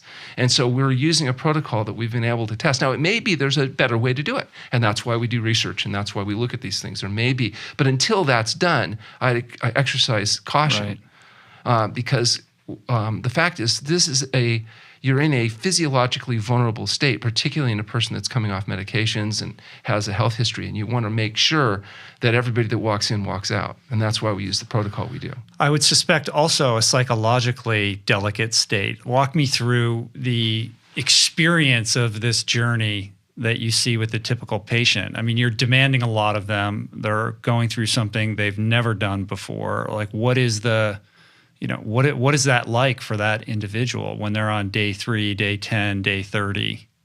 Yeah, so the first few days of fasting are actually the most difficult because you're adapting off a glucose metabolism into a fat metabolism. So the brain is changing fuels from burning sugar to burning largely beta-hydroxybutyric acid, which comes from the ketone bodies from the fat breakdown. So there's an adjustment there. You're detoxing oftentimes a lot, although we've learned to minimize the effect of detoxification by getting people to eat a fruit, vegetable-only diet for a few days before we start fasting. That's made a huge difference. So they're not coming off caffeine addiction at the same moment that they're trying to adapt to the fast. They've already gotten that stuff out of their system. And that's actually the most difficult stuff, getting the cigarettes, the caffeine, the alcohol, all the meat, fish, fowl, eggs, dairy products, processed foods, all the host of chemicals that people are putting into their body with over-the-counter prescription medications. So we've gone through a wean-down process, and then we start fasting. And their mouth may coat up and taste like something crawled in there and died, and they may have some skin rashes or elimination. They may get mucus discharge. They may get some vivid dreams. They may have aches and pains, and they may have difficulties with all kinds of adaptive processes, but they go away. And then something else comes along, and then it goes away. And then it becomes very empowering because they realize that they're able to get through this process, that just because they had a headache doesn't mean they have to rush out and try to suppress those symptoms with a pill. It goes away. The body's able to heal itself. And then once you get into 4 or 5 days of fasting, the body's pretty well acclimated to the fasting. At this point, there's no hunger. People are going to cooking demonstrations. They're coming to lectures. They're going to the dining room to socialize with people. They're 5 days, 10 days into a fast. You think, oh my God, you haven't eaten for 10 days? No, I just enjoy being there. That's crazy. It's not a problem. So then, depending on the patient, sometimes they start getting relief. Their pain, maybe for the first time in years, the pain that they've been suffering with is going away. And they may find that, some people who have these chronic debilitating problems start resolving. Things start falling off. Tumors start shrinking. They start getting excited, like, oh, maybe there's something to this idea of the body healing itself. And, we're monitoring these patients. We go through the process. And then at some point, you get to the point where there's a limiting factor. Maybe their electrolytes start to drop a little bit, or their energy is not acceptable. They're not able to maintain adequate ambulation. Or maybe that's how much time they've got. Because, some people have jobs and lives and responsibilities. So we only have so much time to here work for with. 40 days. Yeah. So my life completely craters on the outside. But for many people, this is an intense epiphanic experience because they've got this intense education that they're really open to. They've seen these other people, sometimes what looks to them like miracles going on, because they're seeing people that they have no expectation that could getting well. They're experiencing themselves sometimes for the first time, a sense of empowerment because they're able to actually reverse these processes that they were told nothing could be done. Learn to live with it. What do they expect at their age? That's just how it is.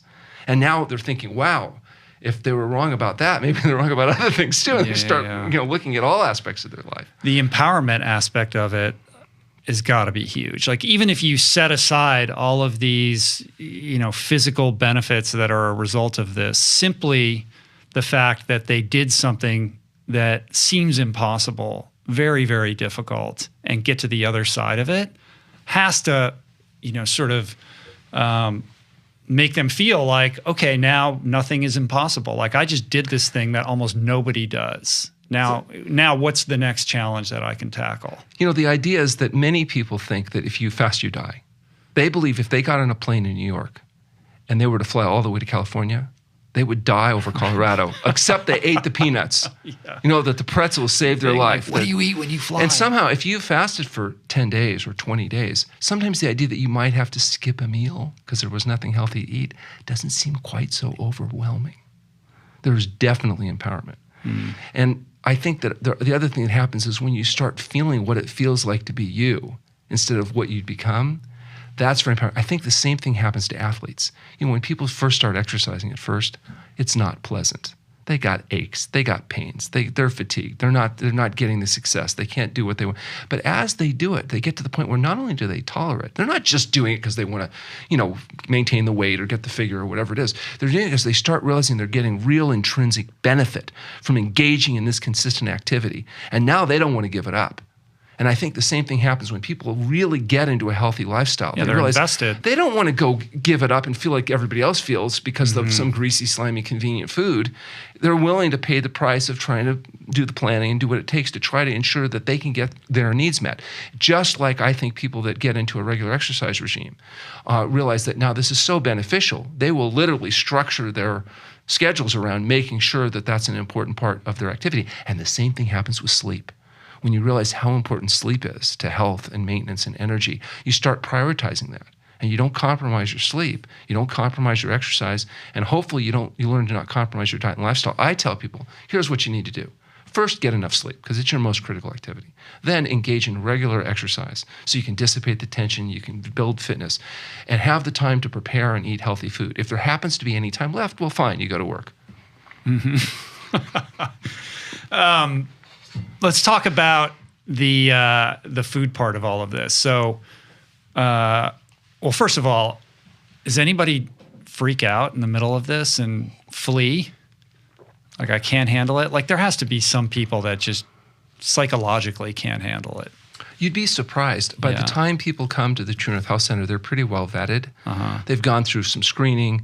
We've evaluate their history. They're usually pretty motivated. Most of the time, the only way they find out about us is some doctor or somebody they know has referred them to us to begin with. Yeah. And it's like you're not going to refer somebody that if you know what's going on there, that's not going to be a good candidate. So there's a lot of filtration that goes on. And so the exceptions that I've seen, I've had some patients that are coming off drugs like cocaine and other stuff that don't last 12 hours, because they're not really ready to make the change. But as far as fleeing because of diet, no, because the True North Health Center is set up to meet people where they're at. Not everybody's ready to do vigorous water-only fasting, or would it even be appropriate? So for those individuals, maybe we just do a healthy eating regime. And just eating the diet, doing the classes, doing the yoga, the meditation is enough to induce significant changes. Sometimes after they've been a while, they might say, well, maybe I'll try a little intermittent fasting, or maybe I'll try a little bit of a fast and see how I do with that. And that's fine. So it's not like everybody comes in and we lock them up and that's it. In fact, I tell a story.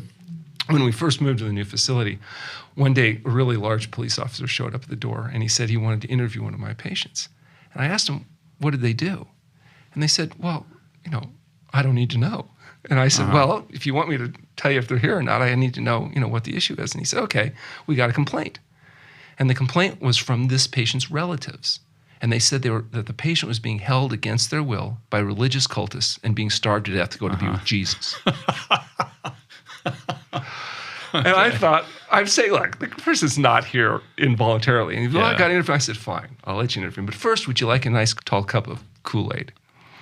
Right. And Dr. Lyle says that when a police officer puts his like hand relishing to his hip, your role as a cult leader. He is not comfortable, and I'm not to speak to authorities anymore. But that's funny. I'm thinking it's an obvious joke because Kool-Aid's full of sugar. Where would you serve that at the True North Health Center? Well, I know, it's funny. The reality is that today it's not as much of an issue because now the idea of fasting doesn't seem it's very quite much so extreme. It's in the culture now. It's not the Jim Jones kind of perception. Right. So it's not Are as you still entertaining the only medically supervised clinic that's doing this? Well, I'm really excited because I just visited yesterday. One of our doctors that trained with us, Nathan Gershfeld, is running a facility here in the Los Angeles area. And it's beautiful. I went to see his facility, and it's absolutely beautiful. And for anybody that, and also we have another doctor, Dr. Ewan in Ohio, that's opened up a small facility, is doing really well. I've gotten excellent feedback from people. We have other doctors that we train. We have an intern residency training program.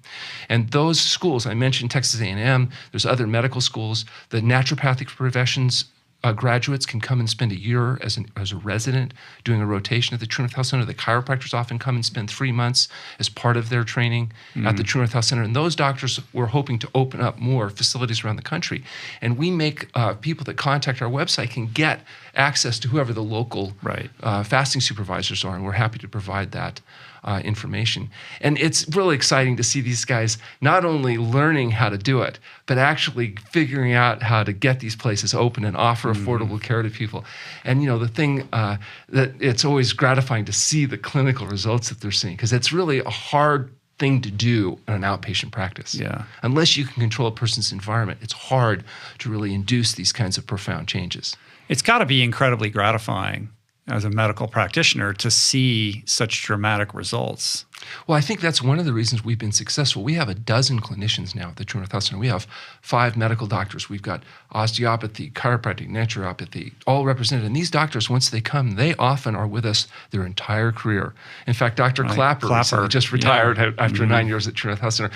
We joke that we're like the firm, once they start. Yeah. But it's because they like the low patient intensity. In other words, they're not having to see high volumes of patients. So they're spending a lot of time with a few people instead of a little time with a lot.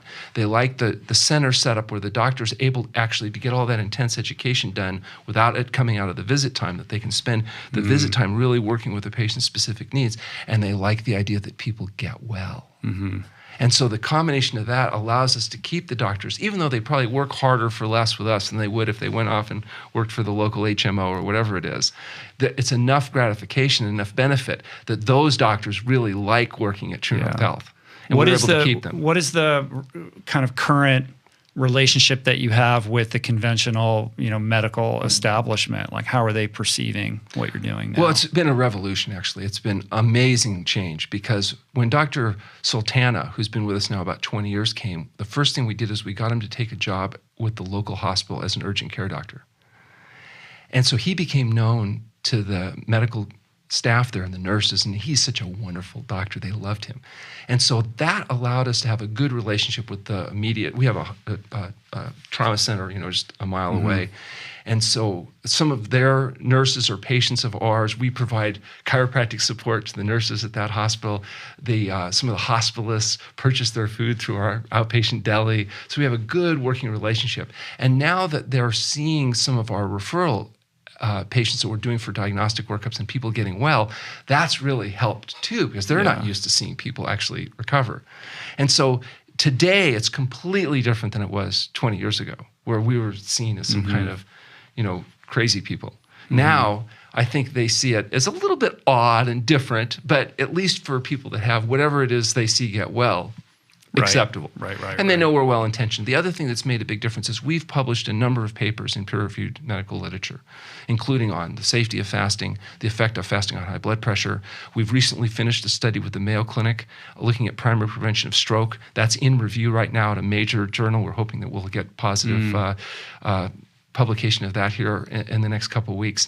We've done a study with Luigi Fontana from Washington University looking at biomarker changes in the gut microbiome before and after fasting. Right. We have a couple other studies that we're enrolling in right now. So now we're getting some affiliations with some of these major players like Valter Longo, which is going to allow us to get into journals that we might not otherwise have been able to access because of the power that these guys bring. Yeah, his his credibility and his pedigree, I would imagine, is very helpful. Oh, he's done unbelievable, just fabulous work. And he's a wonderful guy. Yeah. We're so fortunate that, we've got these kind of people out there trailblazing into the scientific and medical literature.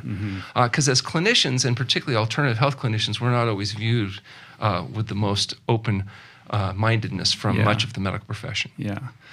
Well, the other big piece here is the diet and nutrition piece. I would suspect that a lot of people come to True North because they saw you and they saw those case studies portrayed in What the Health, the documentary. We all saw those individuals, their kind of before and after stories that were very dramatic.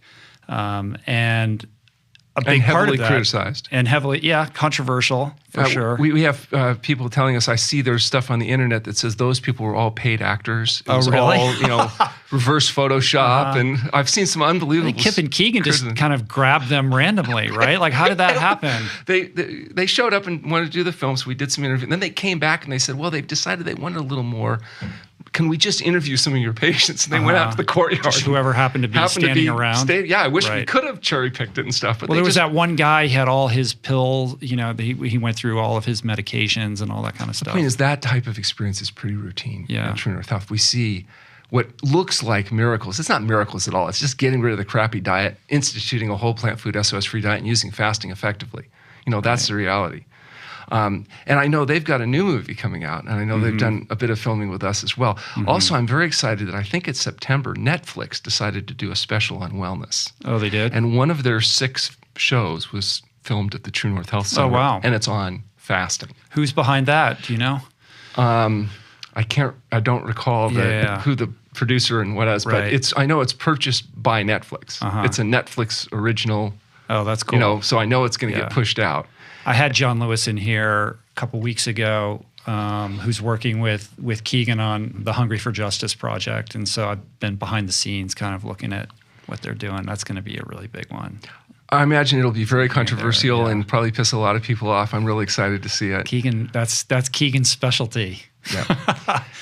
But all right, so the food part, the protocol that you recommend and that you apply with your patients is, owes its debt of legacy to Caldwell Esselstyn and a whole legion of those pioneering doctors who have put the whole food plant-based diet onto the forefront of public awareness. We've seen it grow in adoption and recognition, and we're seeing the benefits of that. I think it's still, somewhat controversial. There's all these diet wars with the low carb people, and now ketosis and all of that. So that's kind of going on in the background here. But maybe you can just speak to why you believe so strongly in a whole food plant-based diet. Well, the exclusively whole plant food diet, I think, has a lot of support, whether it's John McDougall or Esselstyn, or you mentioned one of my heroes, T. Colin Campbell, just a brilliant guy. So they all make a very compelling case that people should eat a whole plant food diet. And since you call it a whole plant food diet, I notice that you always do that instead of calling it a whole food plant-based diet. What's the reason for that? So I went whole plant food diet because a plant-based diet implies that it's based on plants, but it allows it allows flexibility. Interesting. And so I think that Dr. McDougall and Dr.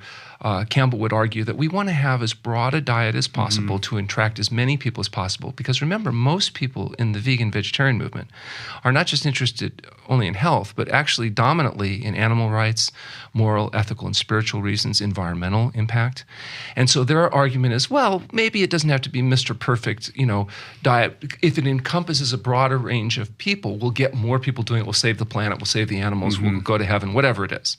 And I don't disagree with any of that. That's great.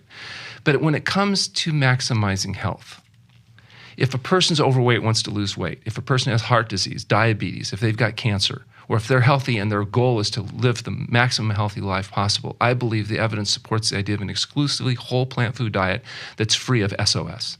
SOS is the international symbol of danger, and it stands for salt, oil, and sugar. Now, can you have a little salt and still be healthy? Yes. Just like sometimes people can have a beer and not be a drunk.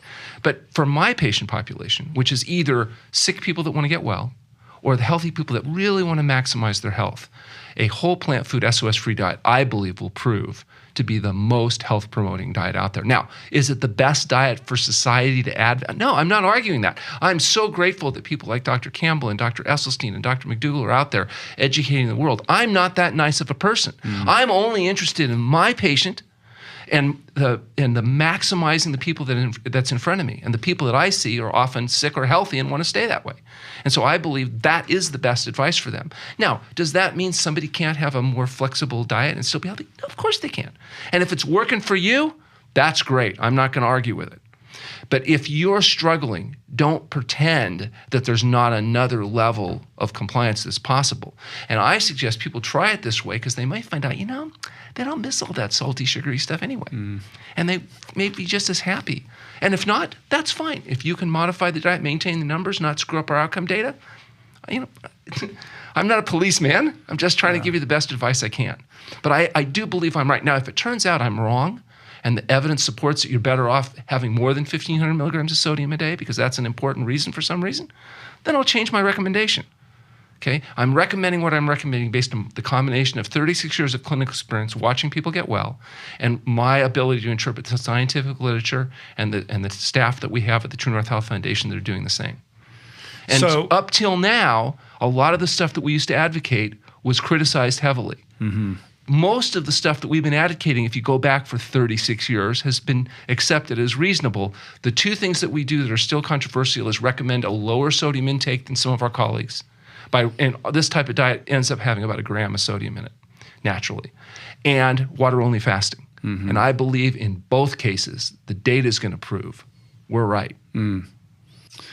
What do you say to the low-carb proponent who tells you, listen, we need some of these oils in our diet. Healthy olive oil has its place. We've seen that in the Mediterranean diet.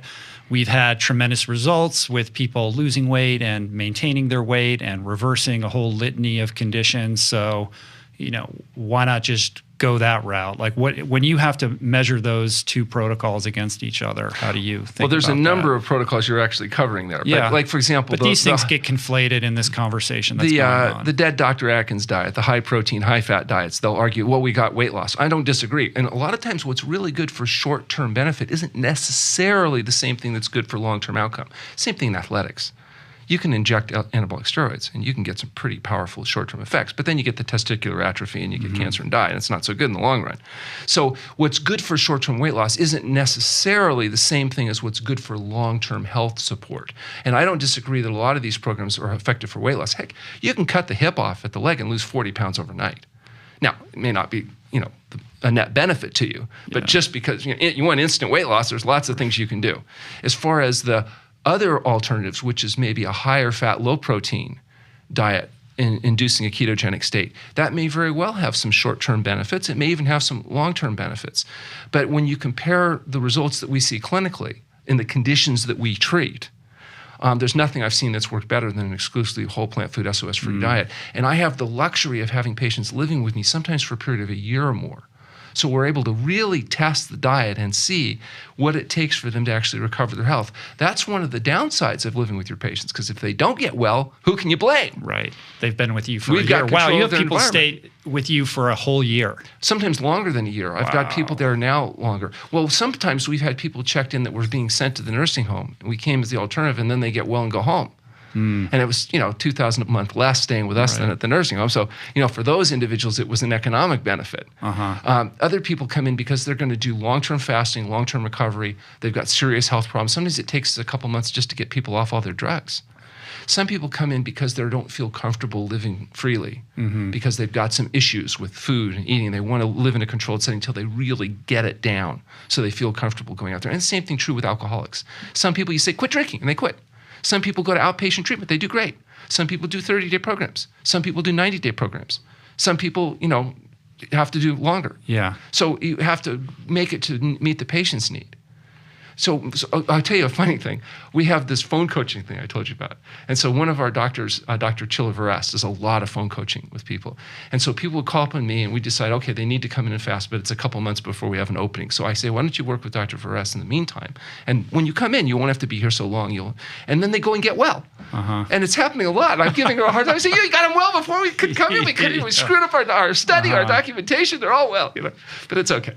How many beds do you have, though? You probably are at capacity most of the time. Yeah, we can handle about 70 people. So we're going to run about 2 months or so out. It was interesting after the COVID thing, all of our foreign people had to cancel. And that's 15% of our people. We had 50 people that couldn't get in. But we had so many more local people because now people can work from home. So some people that wanted to come in, but they couldn't afford to miss work during the full time. So they're working while they're... Some people are able to come in, do a fast, but then they can, during recovery, they can go back to working remotely because we have excellent Wi-Fi bandwidth and all that stuff. So, those patients are able to actually function, in a controlled setting, but not necessarily miss work. Sometimes we have situations where they've got kids. Well, now we have like suites that people book family units. So they may come in to fast, but they can have their family there. And so the family learns to eat good food, and there's no cooking, And so there's lots of different ways to adapt to people's needs, depending on what it is they're really wanting to accomplish. Our limiting factor is we have to have highly motivated people that really want to pay the price to get well. Yeah. And if they That's do, determining factor in success. I mean, it's so similar to the recovery community. I mean, you have outpatient situations, you have inpatient. I mean, I did inpatient for 100 days, and now I think I should have stayed longer. Like it had such a dramatic. I mean, it saved my life, and it gave me a new life, but I needed that much time. And then, a lot of people from that experience, and I work with people today who are in halfway houses or, sober living facilities. There are all of these transitionary scenarios that are available to people to help them not just create these new habits and build a new foundation for their life, but you need that support system in place in order for it to really lock in so that they can carry it out in the world in a permanent way.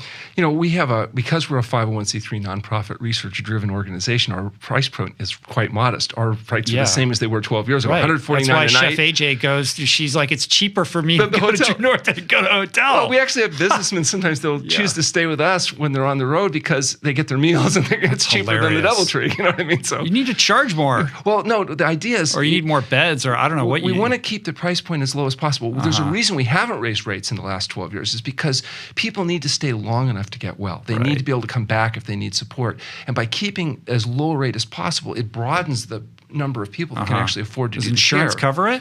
The insurance will cover their medical exam, all the traditional medical management things, not the part where you get well.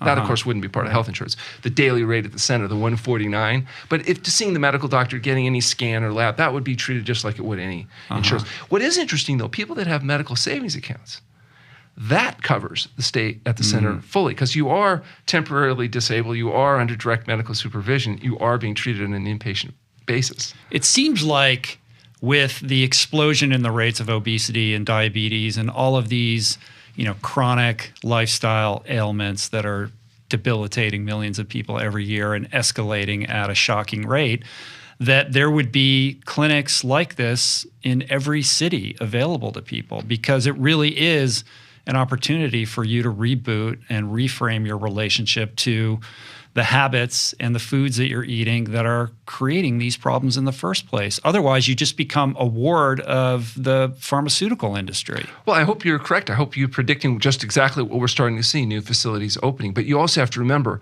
any place that makes you give up coffee, alcohol, tobacco, meat, fish, fowl, eggs, dairy products, oil, salt, sugar, and maybe consider fasting. Sell. I mean, that's a tough, I have patients that their friends say, well, what do you go there to fast? Just come, you can come to my garage, I'll give you the hose, I won't charge you anything. Yeah, that is true.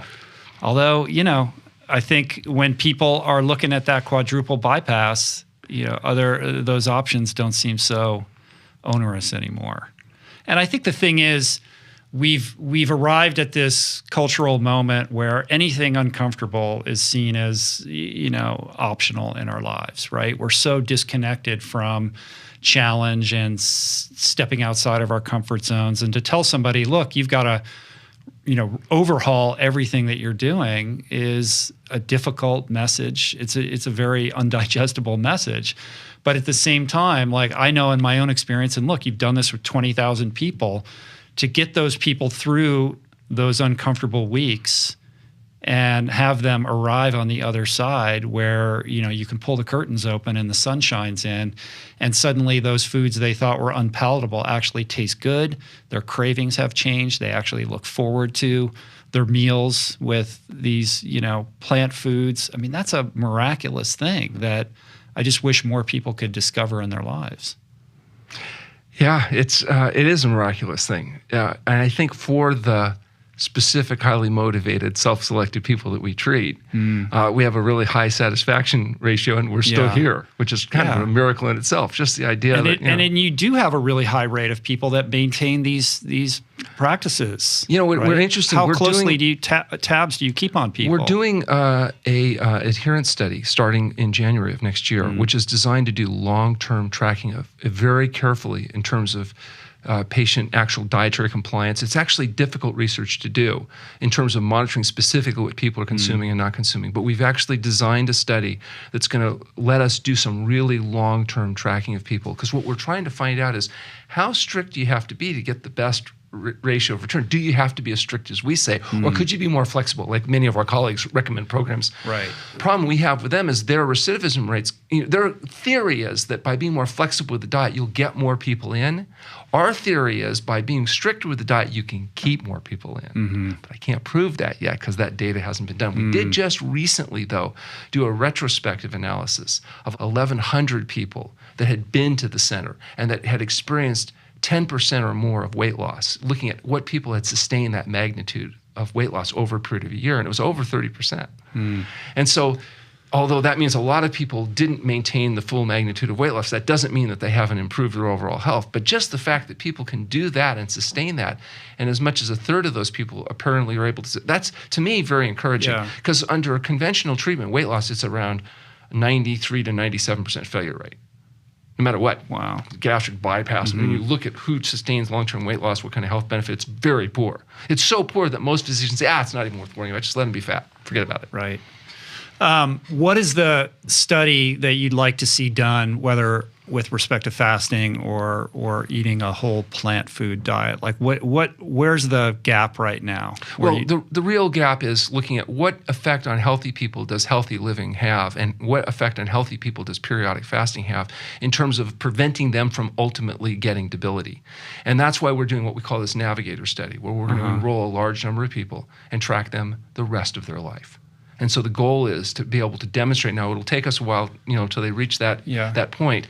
And it's particularly a problem because once people adopt this diet and lifestyle habits, they tend to live a lot longer. My mother, when she turned 92 years old, she used to get all kinds of trouble from her friends because her son's crazy diet that she's following. But at 92, she realized she had outlived all 52 of her lifelong friends. They were all dead.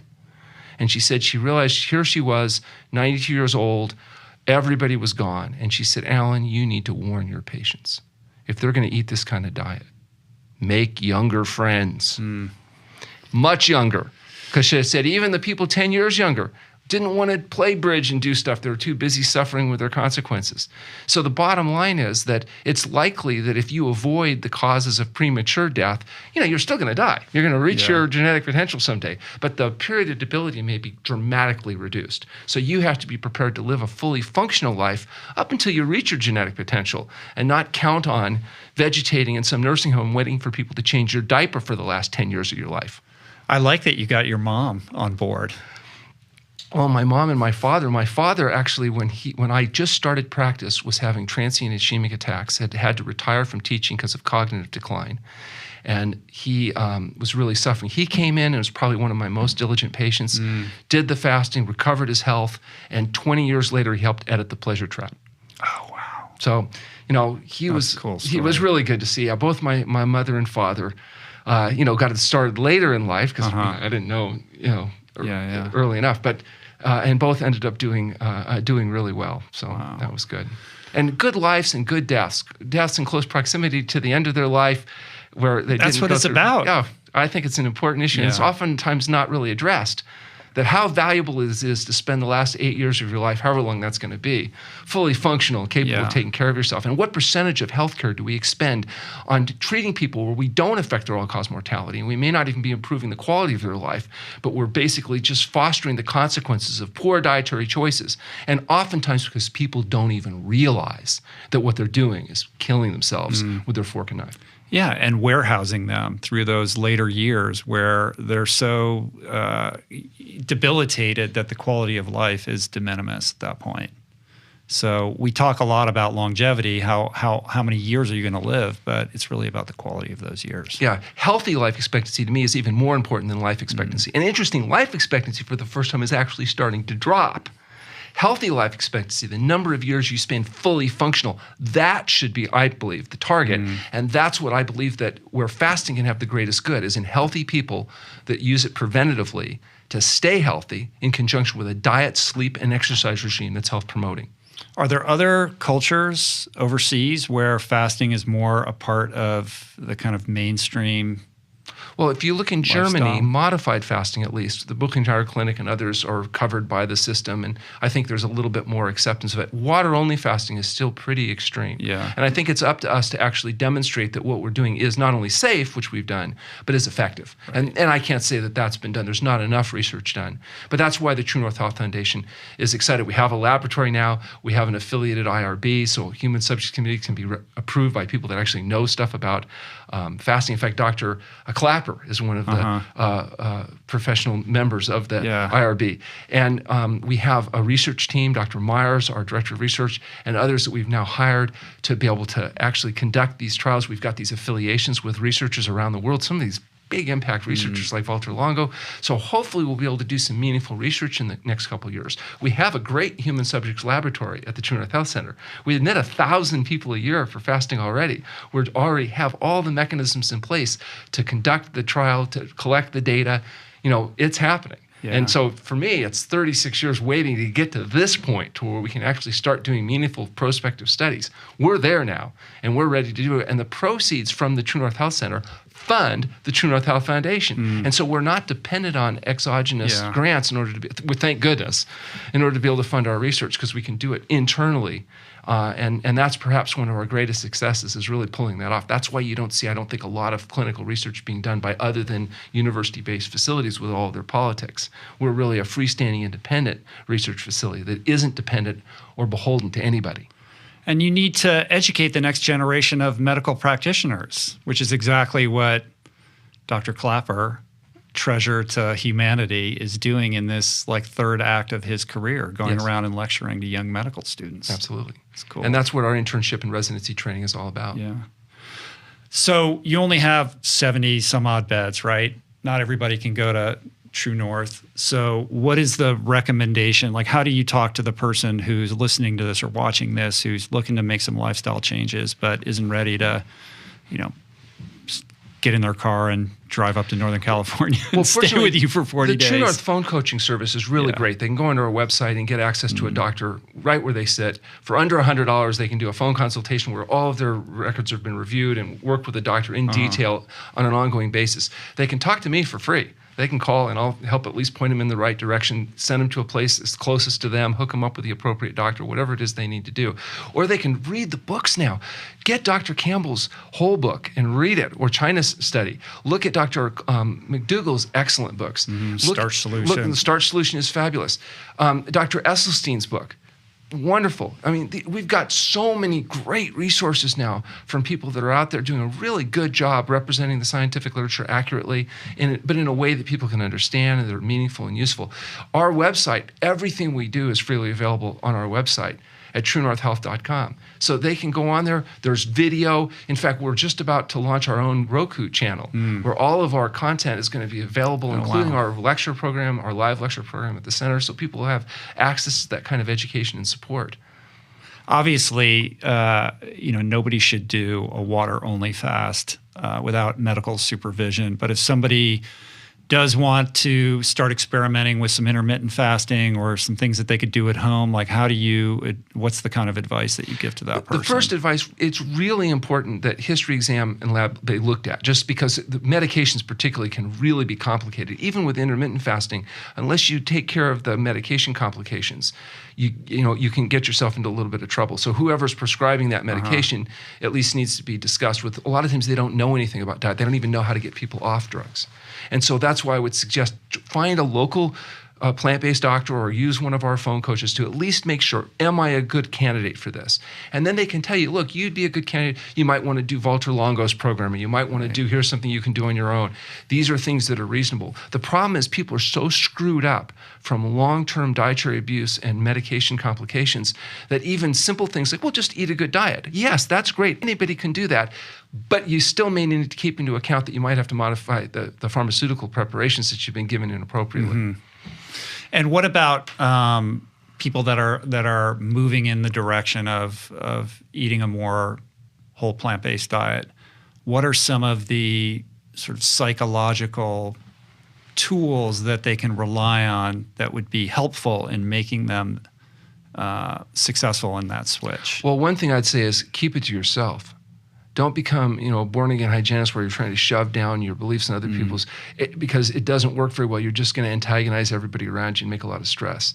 So you can set a good example, but my advice is only answer questions that are asked directly. Don't be going around and trying to shove your belief systems in everybody else's face. But support is also important, right? Having some accountability to somebody seems to be effective. Yeah, and that's why I always encourage people to take advantage of, around the country now, there are doctors that aren't complete idiots that are trying to encourage and advocate, support the plant-based physicians, et cetera. So there are resources available. That's one of the reasons I'm excited about this phone coaching business, because we can expand that broad, all across the world. This is, automated systems that are highly efficient, and we're adding more doctors to the list as the demand increases, so that there will be people and resources available to people that are serious about making these diet and lifestyle changes. Right. Honestly, for relatively healthy people, all they got to do is start eating a whole plant food diet and stop the rest of it. For those of you that struggle making those changes, then you have to find the appropriate support that you need. And if you can have even one friend